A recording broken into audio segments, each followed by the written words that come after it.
दोस्तों, मैं आपके सामने जगदीश लोहनी आपका स्वागत करता हूं आपके अपने YouTube channel now everything with me में।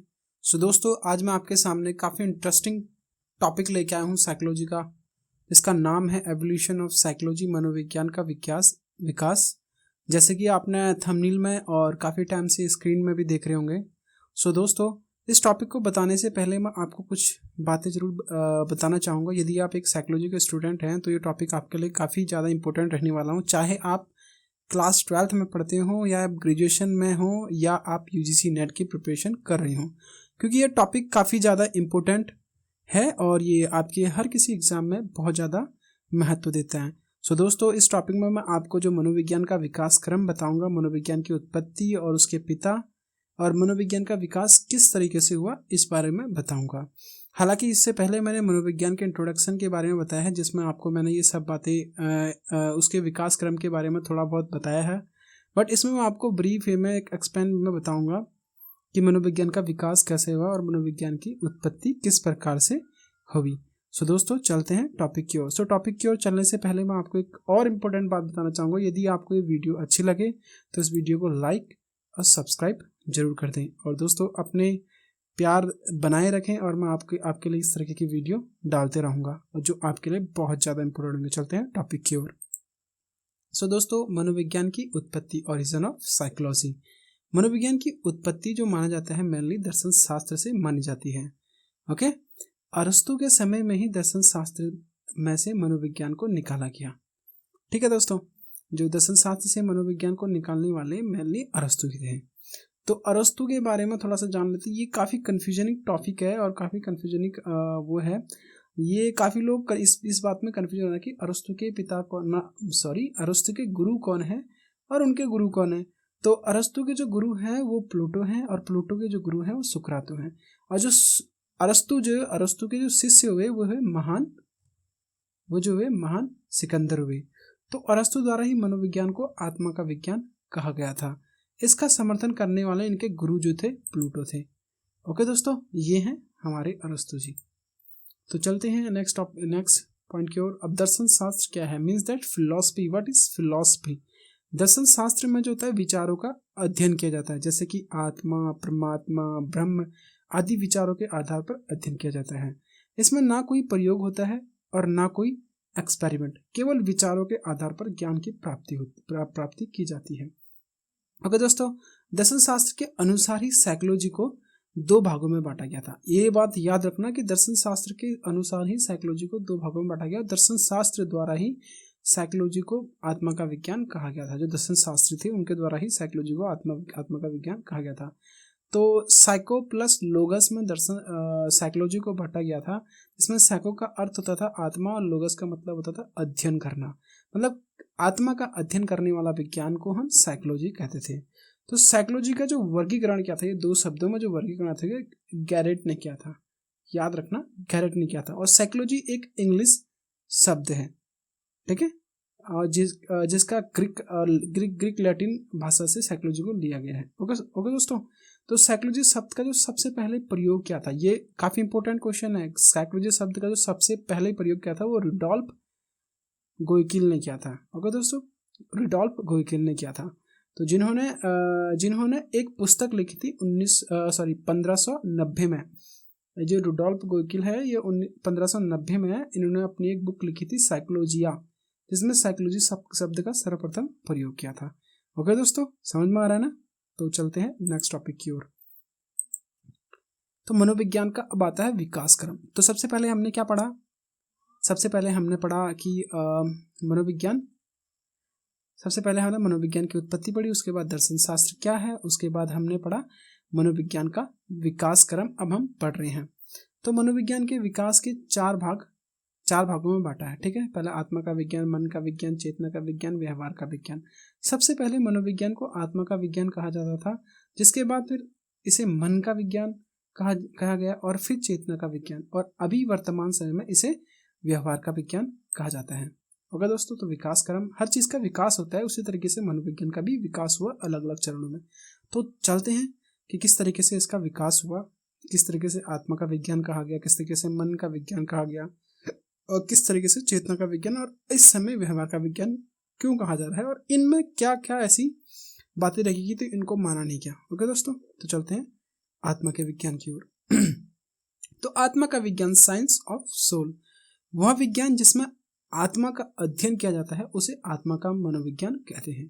ठीक है दोस्तों, इसमें प्रमुख जो इसके कार्यकर्ता थे अरस्तु द्वारा ही मनोविज्ञान को आत्मा का विज्ञान कहा गया था। और जो इनके सपोर्टर थे, मतलब मनोविज्ञान के समर्थक थे आत्मा के विज्ञान के, प्लूटो, डेकार्टे और रुडोल्फ गोइकिल। प्लूटो ये वही हैं जो उनके गुरु थे, और डेकार्टे भी आएंगे आगे। रुडोल्फ गोइकिल ये हैं जिन्होंने साइकोलॉजिया बुक लिखी थी 1590 में। ठीक है दोस्तों, याद रखना 1590 में साइकोलॉजिया बुक लिखी थी, उसी में साइकोलॉजी शब्द का सबसे पहले प्रयोग किया गया था। बार बार आपको रिपीट कर रहा हूं तो मतलब भी मोस्ट इम्पोर्टेंट हो सकता है। ओके दोस्तों, आत्मा के विज्ञान का समय माना जाता है 342 ईस्वी से 16वीं शताब्दी तक, मतलब काफी लंबे समय तक मनोविज्ञान को आत्मा का विज्ञान कहा गया। इसमें आत्मा विज्ञान के प्रमुख अरस्तु जी थे, और जिसमें ज्ञानेंद्रियों पर ज्यादा फोकस किया। इन्होंने, जो अरस्तु जी ने थे, उन्होंने ज्ञानेंद्रियों पर फोकस किया। जो मानव में उपस्थित ज्ञानेंद्रियां होती है, जैसे कि आंख, कान, नाक, जीभ, त्वचा, ये ज्ञानेंद्रियां होती हैं, उनको महत्व दिया। ओके दोस्तों, तो दोस्तों टॉपिक की ओर चलने से पहले अगेन मैं आपसे बोलना चाहूँगा, यदि आपको ये अच्छा लग रहा है और ये वीडियो अच्छा लग रहा है तो इस वीडियो को लाइक करें और अपने इस चैनल को सब्सक्राइब करें। ओके दोस्तों, तो आपसे इसलिए बोल रहा हूँ क्योंकि आपका सपोर्ट मुझे ज़्यादा से ज़्यादा चाहिए, और तभी मैं आपको काफ़ी अच्छी बातें बता पाऊंगा। और इसी के साथ साथ आपको मैं एक चीज़ बताऊंगा कि यदि आप इस वीडियो को पूरा देख लेते हैं और आप चाहते हैं कि मैं अपने जो नॉलेज को देखूं कि मैं कितना सीखा हूं, तो इसके लिए आपको डिस्क्रिप्शन में एक क्विज का लिंक मिल जाएगा, उस पर जाके आप क्विज खेल सकते हैं और अपने जो नॉलेज को देख सकते हैं कि मैंने इस वीडियो से कितना सीखा। और दोस्तों, यदि आप इस चीज़ के नोट्स बनाने चाहते हैं तो आप साथ साथ ही नोट्स ना बनाकर आप इसको पहले पूरा देख लें और समझ लें। उसके बाद आपको मैं PDF नीचे इसके नोट्स की फुल PDF दे दूंगा, उससे आप नोट्स बना सकते हैं। ओके दोस्तों, तो चलते हैं अब टॉपिक की ओर। आत्मा का विज्ञान। अरस्तु का कहना था कि ज्ञानेंद्रियों द्वारा प्राप्त ज्ञान आत्मा तक पहुंचता है। जो हमारे त्वचा, आंखें, नाक, जो भी ज्ञानेंद्रियां होती हैं, उनके द्वारा जो प्राप्त ज्ञान होता है, कोई भी परसेप्शन होता है, वो हमारे आत्मा तक पहुंचती है। ठीक है, 16वीं शताब्दी तक कुछ मनोवैज्ञानिक ऐसे आए जिन्होंने इसे स्वीकार नहीं किया, क्योंकि उनका कहना था आत्मा का अध्ययन नहीं किया जा सकता है, क्योंकि आत्मा ना तो दिखाई देती है और ना उसका कोई रंग होता है और ना कोई रूप होता है, वह अमूर्त है, इसलिए उसका अध्ययन नहीं किया जा सकता। ओके, इसी कारण इसे 16वीं शताब्दी के अंत तक इसे अस्वीकार कर दिया गया। ठीक है दोस्तों, तो अब आत्मा का विज्ञान को अस्वीकार क्यों किया गया, ये टॉपिक ये काफी इंपॉर्टेंट है। आत्मा का विज्ञान को अस्वीकार करने का मेनली ये है कि क्योंकि वह अमूर्त है और ना तो दिखाई देता है, ना उसका कोई रंग है, ना कोई उसका रूप है। ओके दोस्तों, तो चलते हैं नेक्स्ट टॉपिक की ओर। तो अब आता है आत्मा का विज्ञान। जब उन्होंने कहा कि ना दिखाई देता है, ना उसका कोई रंग रूप है, तो उसके बाद आता है मन का विज्ञान। ओके दोस्तों, मन का विज्ञान जो दिया था, प्रमुख उसके थे पंपोनोजी, जो इटली के निवासी थे। इनके द्वारा ही मन मस्तिष्क का विज्ञान लाया गया। मन के विज्ञान की समय अवधि आती 16वीं शताब्दी तक माना जाता है। मन के विज्ञान की, सॉरी यहाँ पे मिसप्रिंटिंग हो गया, या आपको मैं आगे PDF में देख लेना है कि कितना है करके, वो आपको बता दूंगा। ओके, मन के विज्ञान में पंपनोजी के इसके समर्थक थे जॉन लॉक, थॉमस रीड और बर्कले। ओके दोस्तों, तो इसको अभी थोड़ा सा इस तरीके से रहना ना, ये थोड़ा सा ज़्यादा होगा, 18वीं शताब्दी तक लाके 18वीं शताब्दी की लास्ट तक होगा, तो इसको मैं आपको PDF में दे दूंगा सही करके, तो इसको आपका लेना। ठीक है दोस्तों, पंपनोजी का कहना था कि जो 5 ज्ञानेंद्रियां होती हैं उनके द्वारा ज्ञान प्राप्त होता है, वह आत्मा में न जाकर मन या मस्तिष्क में जाता है। इनके द्वारा पंपनोजी ने इसे मन का विज्ञान कहा गया। तो अब जो पंपनोजी आए, उन्होंने क्या कहा, जो ज्ञानेंद्रियां होती हैं, उन्होंने भी ज्ञानेंद्रियों को रखा, और ज्ञानेंद्रियों ने क्या कहा कि जो ज्ञानेंद्रियों से ज्ञान प्राप्त होता है वो आत्मा में न जाकर वो मन या मस्तिष्क में जाता है। मन या मस्तिष्क दोनों एक ही होते हैं। जो मस्तिष्क होता है वो साइकोलॉजी के टर्म में उसको मन कहा जाता है। ओके दोस्तों, ये है हमारे पंपनोजी, देख लीजिए। ओके, इन्होंने जो साइकोलॉजी का अर्थ बदलकर साइको का मतलब कर दिया मन या मस्तिष्क, तथा लोगस का अर्थ कर दिया अध्ययन। इसका पूर्ण अर्थ यह हुआ कि यह बनता है कि मनोविज्ञान में मन या मस्तिष्क का अध्ययन करने वाला विज्ञान है। इसके द्वारा कहा गया कि वह विज्ञान जो मन मस्तिष्क का अध्ययन करता है वह मनोविज्ञान कहा गया। ठीक है, कुछ समय बाद देखा गया कि उन्होंने इनके ऊपर जो प्रयोग हैं वह नहीं किए जा सकते, क्योंकि यह भी अमूर्त प्रवृत्ति का होते हैं। उसमें के विचार आते हैं, उसका पता लगाना मुश्किल होता है, जिसके बाद यह माना गया कि आत्मा और मन दोनों ही विज्ञान संबंधी नहीं है। यह एक विचारों पर आधारित तथ्य है जिन पर केवल बातें ही की जाती हैं, ना कि प्रयोग, जिसके बाद मन मस्तिष्क के विज्ञान का नकार दिया गया। ओके दोस्तों, तो मस्तिष्क में भी कोई प्रयोग नहीं हो सकते थे, क्योंकि आप मन को कभी किसी के टटोल नहीं सकते और कभी उस पर कोई प्रयोग नहीं कर सकते। ये बात आप समझते हो ना, तो इसलिए इस विज्ञान को भी नकार दिया गया। ओके दोस्तों, तो नेक्स्ट आता है चेतना का विज्ञान, साइंस ऑफ कॉन्शियसनेस। तो ये जो विज्ञान आया, प्रमुख थे इसके विलियम वुंट, यह जर्मनी के निवासी थे। ओके दोस्तों, अभी यहाँ से कुछ इंपॉर्टेंट पॉइंट निकल के आते हैं कि जर्मनी के वैज्ञानिक है और इनके द्वारा ही 1850 जो इसकी अभी टॉपिक की ओर चलते हैं। चेतना का विज्ञान की समय अवधि 18 से 19वीं शताब्दी तक मानी जाती है। ठीक है, वो 18वीं शताब्दी तक मानी गई थी। जो मन का विज्ञान था 18वीं शताब्दी तक मानी गई थी, जहाँ पे 16वीं शताब्दी थी, 16 से 28वीं शताब्दी तक मानी गई, और ये 18वीं से 19वीं शताब्दी तक लगभग इसको 1880 से 1885 तक इसे माना गया। चेतना के विज्ञान के समर्थक थे विलियम जेम्स सली और टिचनर। ठीक है, और इसके जो मैन थे वो विलियम वुड थे। चेतना शब्द को संवेदना कहते हैं। संवेदना का अर्थ होता है जो भी आप ज्ञानेंद्रियों से देखते हो वह आप सीधे अनुभव करते होंगे, तो उसे हम संवेदना कहते हैं। विलियम वुड ने अपना मुख्य बिंदु संवेदना को रखा। ठीक है, जिसके बाद विलियम वुड ने एक प्रयोगशाला स्थापित की 1879 में, जो मनोविज्ञान की सर्वप्रथम प्रयोगशाला थी, जिसकी स्थापना जर्मनी के लिपचिंग शहर में कार्ल मार्क्स विश्वविद्यालय में किया गया। ओके दोस्तों, ये याद रखना कि सबसे पहले जो प्रयोगशाला ओपन की थी वह विलियम वुंट के द्वारा ही की गई थी। और वो कहाँ की गई थी और कब की गई थी? वह स्थापित की गई थी 1879 में। वो भी की थी जर्मनी के लिपचिंग शहर में, जिसका विश्वविद्यालय का नाम था कार्ल मार्क्स विश्वविद्यालय। ओके दोस्तों, चेतना के विज्ञान में संवेदना का अध्ययन किया गया, तो इसे भी कुछ मनोवैज्ञानिकों के द्वारा स्वीकार नहीं किया गया। चेतना के विज्ञान को 18वीं शताब्दी के अंत व 19वीं शताब्दी के अंत के शुरुआत में अमान्य माना गया। इसमें विलियम वुंट के द्वारा अंतदर्शन की विधि दी गई थी। ठीक है, अंतदर्शन की विधि, सबसे पहले विधि अंतदर्शन की विधि विलियम वुंट के द्वारा दी गई थी। सर्वप्रथम मनोविज्ञान की प्रयोगात्मक बनाने वाले वैज्ञानिक विलियम वुंट थे। थोड़ा तो चेतना के विज्ञान के मैं आपको अपने विषय में बताता हूँ। चेतना के विज्ञान में मेनली क्या था कि कोई भी व्यक्ति को कोई भी तस्वीर दिखाई जाती थी, तो तस्वीर दिखाने के बाद जो उसको महसूस हो रहा है, तो जो उसके मन, जो उसको संवेदना हो रही है, वो चित्र को देख के जो उसको संवेदना हो रही है उसके बारे में उससे जानते थे।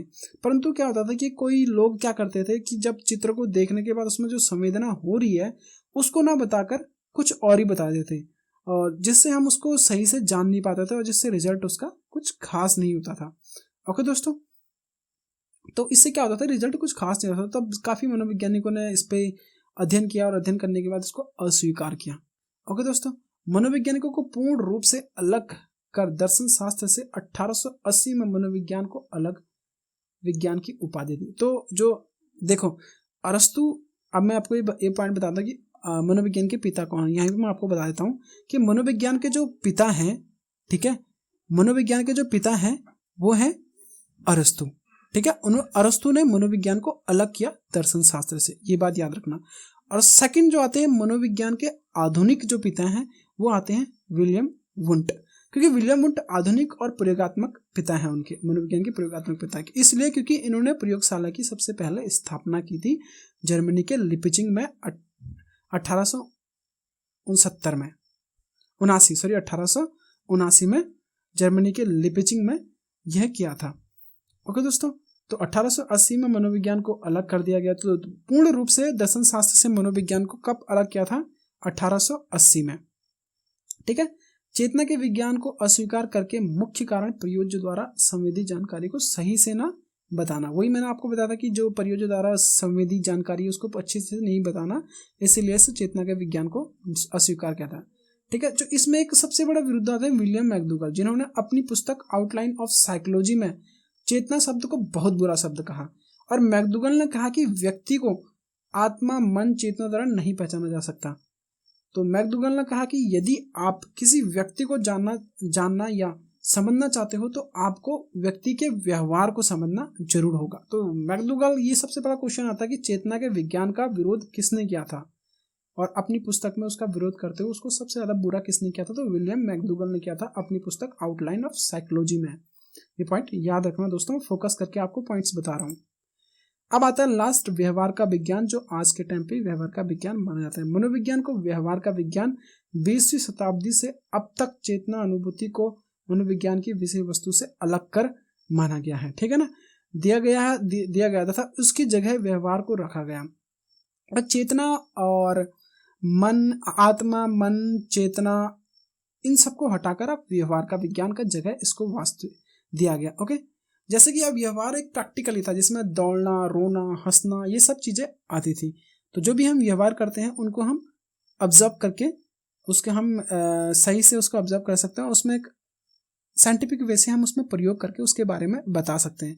ओके दोस्तों, तो व्यवहारवाद के जो समर्थक हैं जेबी वाटसन ने व्यवहारवाद दिया था, जिसको समर्थक हैं विलियम वुडवर्थ और विलियम मैकडूगल। ओके दोस्तों, विलियम मैकडूगल की कौन सी बुक थी? Outline of psychology. ओके दोस्तों, तो जेबी वाटसन को व्यवहारवाद का जनक माना जाता है। ओके दोस्तों, ठीक है।